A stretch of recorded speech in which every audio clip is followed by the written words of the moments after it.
Odisha plus खबर ही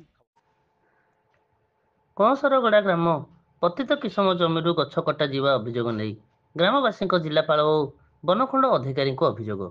ଢେଙ୍କାନାଳ ଜିଲ୍ଲା Bhuban block କଅଁସରଗଡ଼ା ଗ୍ରାମରେ ଥିବା 22 ଏକର ପତିତ କିଶମ ଜମିରୁ ଗ୍ରାମରେ କିଛି ଲୋକ 50 ଡିସିମିଲି ଜମିକୁ ନେଇଯିବା ସହିତ ସେଥିରେ ଥିବା ବହୁ ମୂଲ୍ୟବାନ ଗଛ କାଟି ସଫା କରିଦେଇଛନ୍ତି।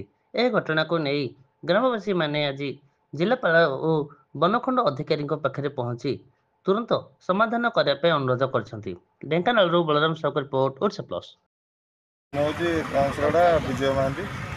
ଆମ କଅଁସରଗଡ଼ାର ଗ୍ରାମବାସୀ ଅଟନ୍ତି ଆଜ୍ଞା।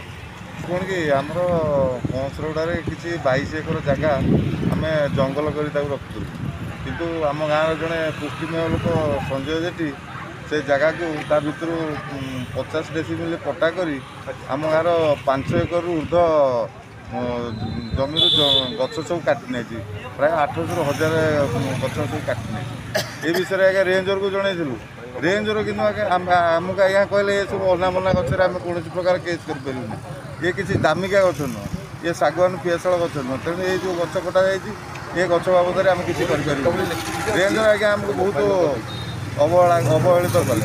କିନ୍ତୁ ଆଜ୍ଞା ଆମେ ତହସିଲଦାରଙ୍କୁ ଦେଖା କରିଥିଲୁ, ଆମର ସବ୍ କଲେକ୍ଟରଙ୍କୁ ଦେଖା କରିଥିଲୁ, ଆଜି ଆସିଥିଲୁ କଲେକ୍ଟରଙ୍କ ଦ୍ୱାରସ୍ଥ ହେଇଛୁ, ଆଉ ସ୍ଥାନୀୟ ବିଧାୟକଙ୍କ ଦ୍ୱାରସ୍ଥ ମଧ୍ୟ ହେଇଥିଲୁ।